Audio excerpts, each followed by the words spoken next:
नमस्कार। सफर संविधान का एक खास सीरीज जो हम आप तक लाए हैं उसका आज छठा एपिसोड है और आज हम बात करेंगे सन 2001 से 2010 तक के दशक की। इस दशक में लॉ मेकर्स का जो एक फोकस था वो ये था कि तंत्र को या व्यवस्था को कैसे ट्रांसपेरेंट बनाया जाए, कैसे इसमें आम आदमी की भागीदारी बढ़ाई जा सके। तो सन 2005 में राइट टू इंफॉर्मेशन एक्ट लाया गया। गांव में 12 मास आमदनी हो इसके लिए भी मनरेगा इसी बरस लाया गया। महिलाओं और बच्चों के विकास और सुरक्षा की बात भी इस साल संसद ने लगातार करी, या यूं कहें इस दशक में फोकस महिलाओं और बच्चों के विकास और सुरक्षा पर रहा।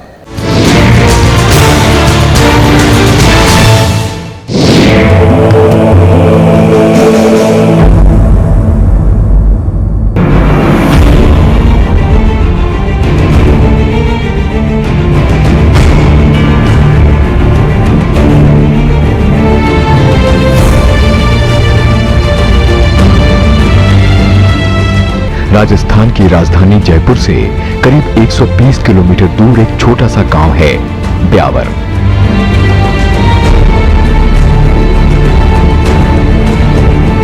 इस गांव में भी सीधे साधे ग्रामीण मजदूरी तो हाड़ तोड़ किया करते थे, पर मजदूरी सिर्फ नाम भर की। आलम ये कि पेट भर खाना तक नसीब नहीं था, यानी हर गांव की कहानी। पर कुछ अलग था इस गांव की मिट्टी में। किसी ने यहाँ एक दिन मजदूरी के बदले मिलने वाले पैसों पर सवाल उठाया। सवाल मासूम पर सच्चा था कि क्या सरकार इतना ही पैसा देती है या इनके हक की मजदूरी कोई और रख रहा है। बात बढ़ती गई और साल 1996 में ब्यावर में 44 दिन के धरने के बाद सूचना के अधिकार के संघर्ष ने एक आंदोलन का रूप ले लिया।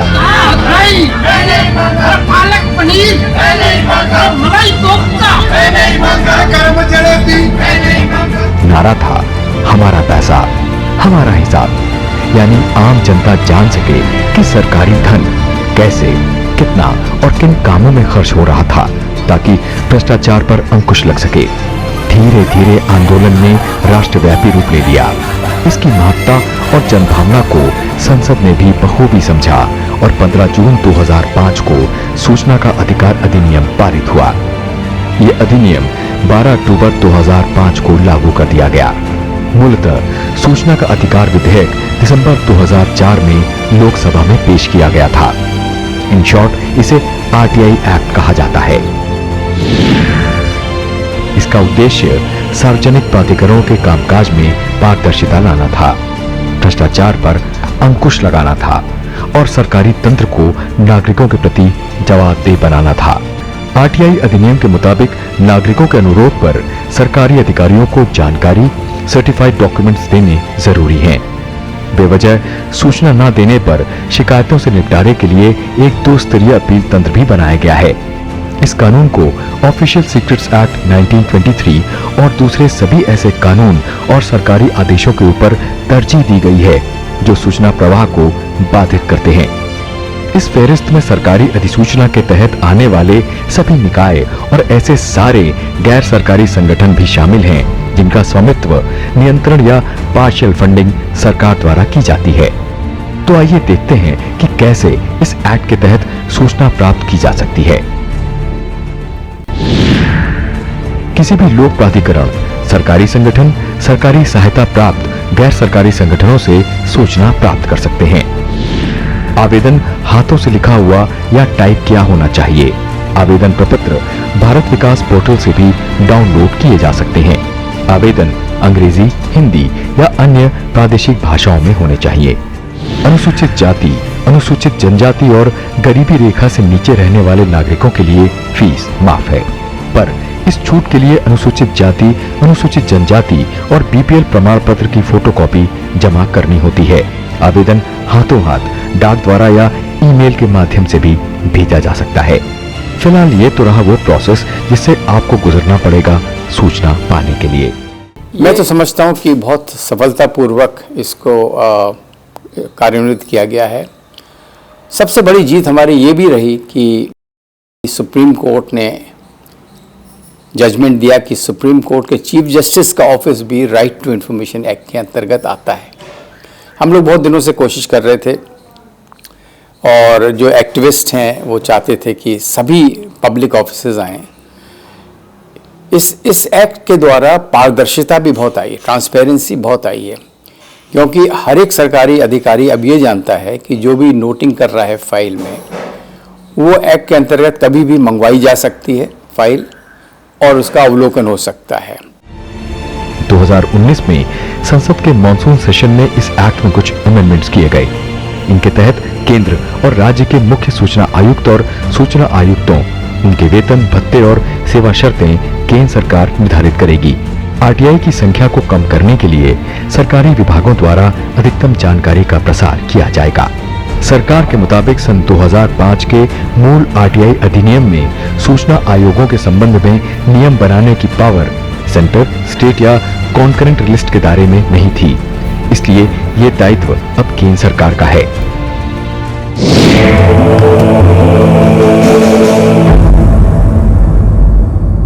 हमारे गांव की अनदेखी ब्रिटिश काल में सबसे ज्यादा रही। नतीजतन हमारा ग्रामीण क्षेत्र हमें अन्न मुहैया कराने के बावजूद पिछड़ता चला गया। आजाद भारत में भी कई योजनाएं लाई गईं इस क्षेत्र को संजीवनी देने के लिए, पर इन योजनाओं का सीमित असर रहा। और करेले में नीम का काम किया। ग्रामीण भारत में किसी भी तरह के सामाजिक सुरक्षा तंत्र की गैर मौजूदगी ने इसलिए ये समझ बनी कि ग्रामीण क्षेत्रों में मौजूद हर घर से एक व्यक्ति को न्यूनतम रोजगार सुनिश्चित किया जाना चाहिए। फिर तय हुआ कि इसके लिए कानून लाया जाए जो हर साल कम से कम 100 दिनों के रोजगार के लिए कानूनी गारंटी दे। इस नेक इरादे से संसद में राष्ट्रीय ग्रामीण रोजगार गारंटी विधेयक पेश किया गया। 25 अगस्त 2005 को दोनों सदनों में पास होने के बाद इसे फरवरी 2006 में लागू कर दिया गया। आपको बता दें कि मनरेगा को शुरू में राष्ट्रीय ग्रामीण रोजगार गारंटी अधिनियम 2005 के नाम से जाना जाता था। 2 फरवरी को इसे 200 चयनित पिछले जिलों में लागू किया गया। 1 अप्रैल 2007 से 130 जिलों तक इसका विस्तार किया गया। 1 अप्रैल 2008 के बाद 285 जिलों को भी कवर कर लिया गया। National rural employment guarantee amendment act 2009 के बाद उसी बरस 2 अक्टूबर को इसका नाम बदलकर मनरेगा कर दिया गया। हम आज इसे इसी नाम से जानते हैं। आज ये योजना 100% शहरी आबादी वाले जिलों को छोड़कर देश के सभी जिलों में लागू है।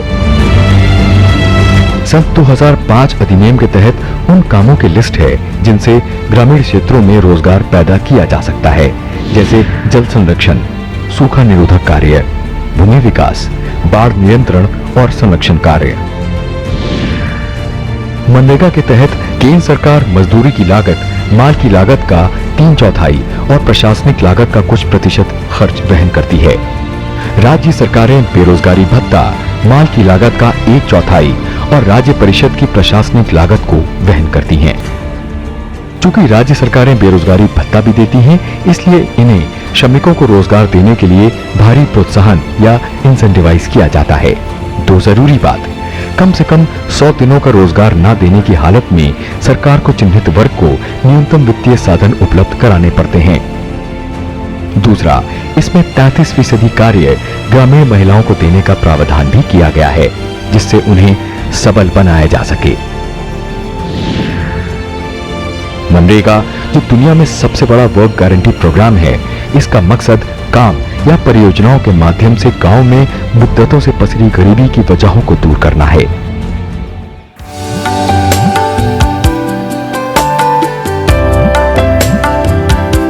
मनरेगा कृषि आधारित पहलों में अभी तक सबसे कामयाब रही है। पहली बार इसने ग्रामीण परिवारों के वयस्क सदस्यों को रोजगार का कानूनी अधिकार दिया है। कम से कम 1/3 लाभार्थी महिलाओं का होना तय किया है।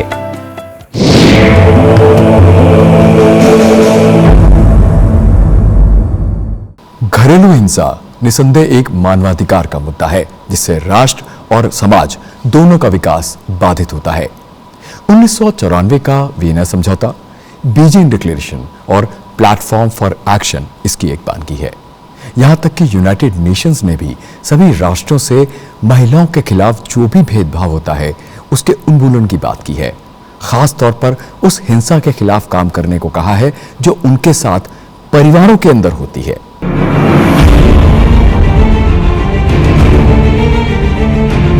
माना जाता है कि घरेलू हिंसा का दायरा बड़ा है, लेकिन यह सार्वजनिक रूप से काफी हद तक अदृश्य बनी रहती है। वर्तमान में अगर एक महिला को उसके पति या उसके रिश्तेदारों द्वारा क्रूरता का सामना करना पड़ता है तो उसके पास आईपीसी की धारा 498A के तहत केस दर्ज कराने का रास्ता है। पर जानकारों की माने तो इस समस्या को सिविल कानून ने पूरी तरह से एड्रेस नहीं किया था। तो संविधान के आर्टिकल 14, 15 और 21 के तहत दिए गए अधिकारों को ध्यान में रखते हुए एक और कानून बनाने की बात हुई जो नागरिक कानून के तहत महिलाओं को घरेलू हिंसा का शिकार होने से बचाए, समाज में उनके सम्मान की रक्षा करे। घरेलू हिंसा अधिनियम बना 2005 में और 26 अक्टूबर 2006 से इसे देश में लागू कर दिया गया। इस कानून के तहत महिलाएं protection order, residence order, compensation order, monetary relief और कस्टडी ऑर्डर ले सकती हैं। अगर कोर्ट के आदेशों की अवमानना होती है तो दोषी पर धारा 21 के तहत आपराधिक कार्रवाई की जाती है। घर के अंदर होने वाली किसी भी तरह की हिंसा, मारपीट, उत्पीड़न के मामले इसी कानून के तहत आते हैं। यौन उत्पीड़न के मामलों में अलग कानून है, लेकिन इन्हें साथ जोड़ा जा सकता है। महिला को ताने देना, अपशब्द का इस्तेमाल करना, अपमान करना, उसकी मर्जी के बिना उससे शारीरिक संबंध बनाने की कोशिश करना, जबरन शादी के लिए बाध्य करना जैसे मामले भी घरेलू हिंसा के दायरे में आते हैं। इस कानून में पत्नी को नौकरी छोड़ने के लिए मजबूर करना या फिर नौकरी करने से रोकना और दहेज की मांग को लेकर मारपीट करना जैसे मामले भी शामिल हैं। आंकड़ों के मुताबिक देश में लगभग 70% ऐसी महिलाएं हैं जो किसी न किसी रूप में हिंसा का शिकार रही हैं। यह कानून भारत का पहला ऐसा कानून है जो महिलाओं को अपने घर में रहने का कानूनी अधिकार देता है। घरेलू हिंसा अधिनियम 2005 और महिलाएं, इसके तहत पत्नी या फिर बिना विवाह किसी पुरुष के साथ रह रही महिला न्याय की गुहार लगा सकती है। कोई भी पीड़ित महिला अदालत में जज के समक्ष स्वयं या वकील के माध्यम से न्याय की गुहार लगा सकती है। पीड़ित महिला संस्था या संरक्षण अधिकारी के माध्यम से प्रोटेक्टिव ऑर्डर ले सकती है। पीड़ित महिला की तरफ से पड़ोसी, परिवार का सदस्य या संस्थाएं भी न्याय की गुहार लगा सकते हैं। महिला की सहमति से न्यायिक मजिस्ट्रेट की कोर्ट में शिकायत दर्ज कराई जा सकती है। इस कानून का उल्लंघन होने पर जेल और जुर्माना दोनों हो सकते हैं। सरकार मानती है कि महिलाओं और बच्चों के खिलाफ अपराध की घटनाओं को तब तक नहीं रोका जा सकता जब तक कि लोगों की मानसिकता में सकारात्मक बदलाव नहीं आते। साथ ही डोमेस्टिक वायलेंस एक्ट 2000 का फायदा आम पीड़ित महिलाओं तक पहुंचे, इसके लिए सरकार नियमित रूप से जागरूकता और प्रचार अभियान चलाती है, जिसमें workshops, fairs, cultural programmes, seminars, training programmes वगैरह शामिल हैं।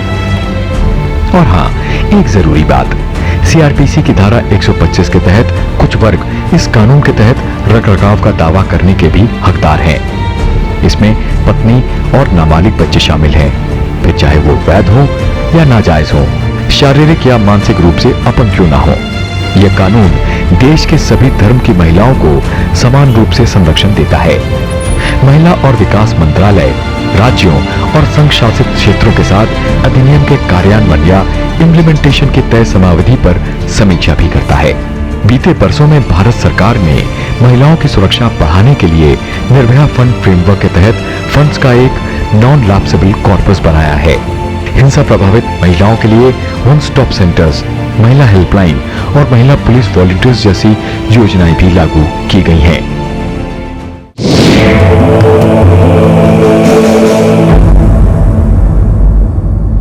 हमारा संविधान देश के हर बच्चे को मौलिक अधिकारों की गारंटी देता है और कहता है कि उनके विकास के लिए हर यथासंभव प्रयास किए जाने चाहिए। हमारी directive principles of state policy भी इस मुद्दे पर हमारे नीति निर्माताओं की नीयत साफ करती है और कहती है कि हर बच्चे को उसके विकास के लिए सुविधाएं मुहैया कराना और उनको शोषण से बचाना सरकार का काम है। सरकार ने भी वक्त के साथ साथ अपने कमिटमेंट को जाहिर किया है। 1974 में आई नेशनल पॉलिसी फॉर चिल्ड्रन इसकी एक बानगी है, पर जल्द ही राष्ट्रीय बाल संरक्षण आयोग जैसी संस्था की जरूरत शिद्दत से महसूस की जाने लगी।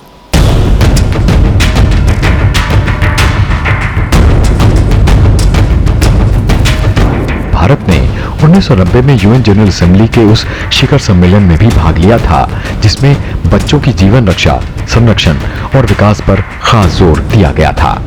भारत ने 11 दिसंबर 1992 में convention on the rights of child के कन्वेंशन में भी भाग लिया था। उसके प्रस्तावों पर हस्ताक्षर भी किए थे। इस कन्वेंशन में बच्चों के अधिकारों की रक्षा के लिए सभी आवश्यक कदम उठाने की जिम्मेदारी हस्ताक्षरकर्ता राज्यों पर तामीर की गई है। बच्चों के अधिकारों की सुरक्षा सुनिश्चित करने के लिए फिर सरकार ने जो एक बड़ी पहल की थी, वो थी नेशनल चार्टर फॉर चिल्ड्रन 2003। इससे पहले मई 2002 में आयोजित संयुक्त राष्ट्र के विशेष सत्र में सदस्य देशों द्वारा तय लक्ष्यों, उद्देश्यों और रणनीतियों के लिए अ वर्ल्ड फिट नाम के दस्तावेज को भी अपनाया गया था। बाल अधिकार संरक्षण को अमली जामा पहनाने के लिए national commission for protection of child rights बनाया गया। आयोग एक शिशु से लेकर 18 बरस तक के किशोर को समान सुरक्षा देता है। इसके तहत बाल अधिकारों की जांच समीक्षा एक तय समयावधि में करना, कानून के प्रभावी क्रियान्वयन के लिए जरूरी उपायों की वकालत करना, बाल अधिकारों के उल्लंघन की जांच करना, ऐसे मामलों में कार्रवाई की अनुशंसा करना, ऐसे हर कारण की जांच करना जो बच्चों को उनके अधिकारों से वंचित करता हो, प्रभावित बच्चों के लिए उपचार के सुझाव देना, विशेष देखभाल और सुरक्षा की आवश्यकता वाले बच्चों से जुड़े मामलों को देखना, बाल अधिकारों के क्षेत्र में अनुसंधान को बढ़ावा देना, समाज में बाल अधिकार से जुड़े मुद्दों पर जागृति लाना, बाल अधिकारों से जुड़े सुरक्षा प्रावधानों का प्रकाशन, मीडिया, सेमिनार के जरिए प्रसार करना। कुछ खास मामलों को निपटाने के लिए महिला और बाल विकास मंत्रालय ने बाल अधिकार संरक्षण आयोग अधिनियम 2005 के तहत एनसीपीसीआर को एक आर्बिट्रेशन सेल बनाने को भी कहा है। आमतौर पर देखा गया है कि पति पत्नी के रिश्तों में खटास आने पर उसका सीधा असर बच्चों पर पड़ता है। कई बार एक पक्ष दूसरे पक्ष को बिना बताए बच्चे को लेकर चला जाता है, या विदेशों में रह रहे भारतीय परिवारों में विवाद हो जाते हैं। ऐसे मामलों के समाधान में ये सेल काम आता है।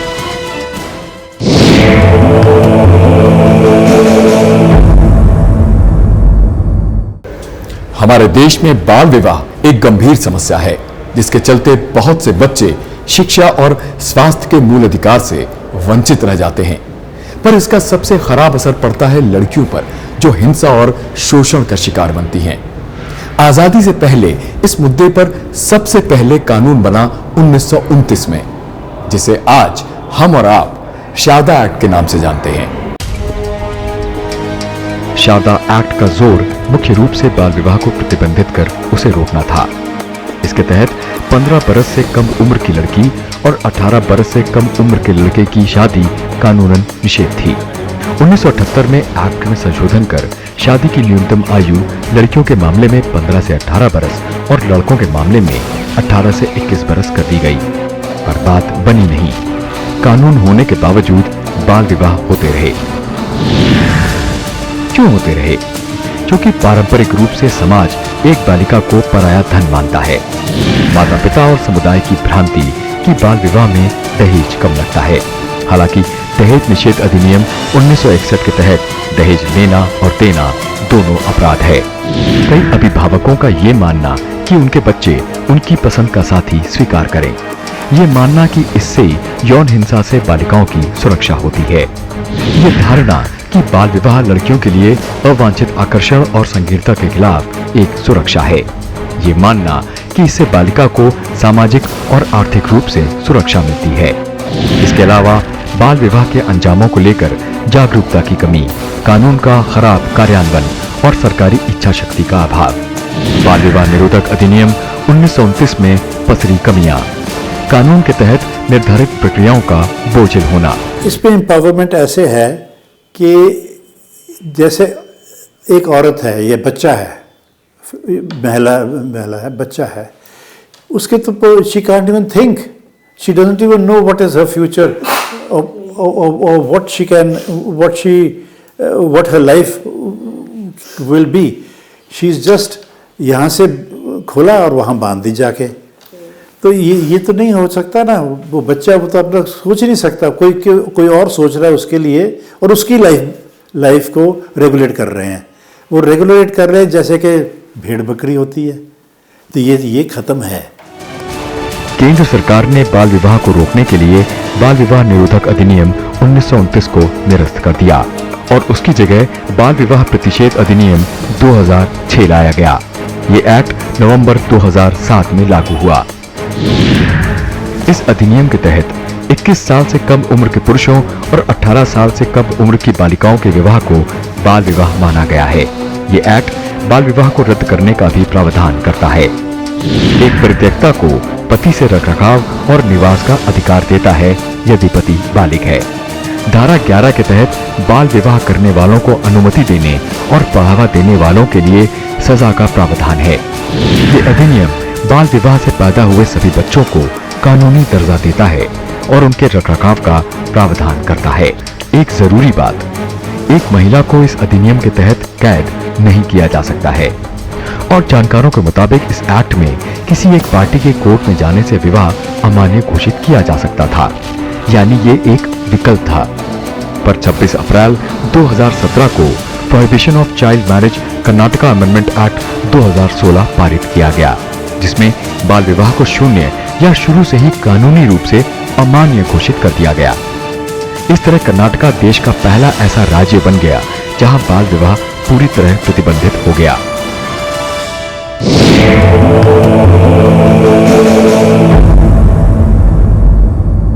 आजादी के बाद यह माना जाने लगा था कि लोकतंत्र और सामाजिक ताने बाने को मजबूत करने के लिए शिक्षा की गूंज की जरूरत है और इसका आधार बनी प्राथमिक स्कूली शिक्षा।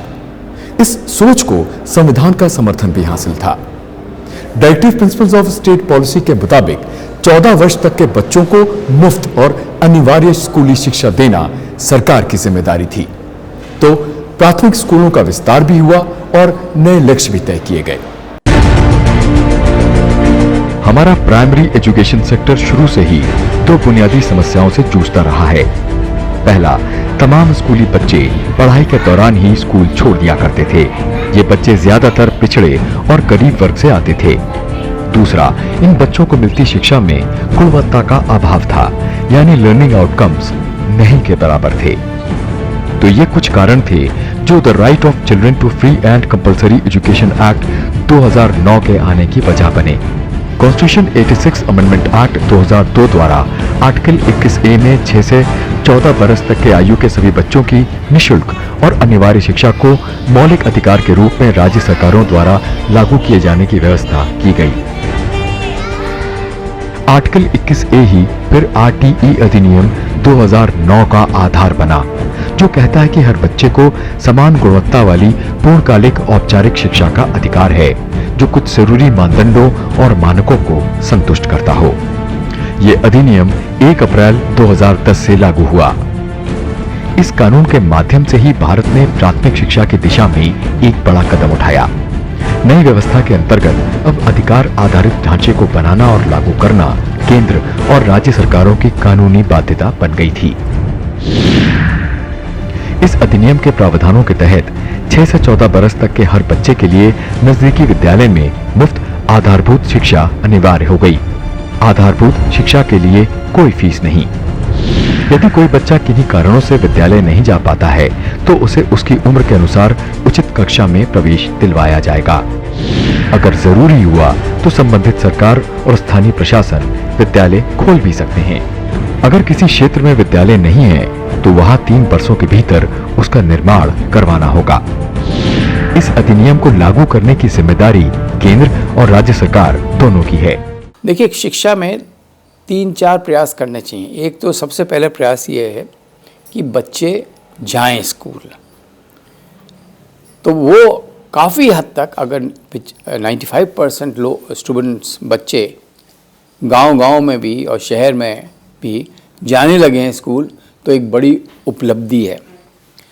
अब दूसरी उपलब्धि हमें ये देखनी है कि जो क्वालिटी ऑफ एजुकेशन है, गुणवत्ता जो है इसकी एजुकेशन की, वो किस प्रकार है। ये अधिनियम माध्यमिक, उच्चतर माध्यमिक शिक्षा और बच्चों तक शिक्षा को पहुंचाने के लिए एक बड़ा महत्वपूर्ण कदम था।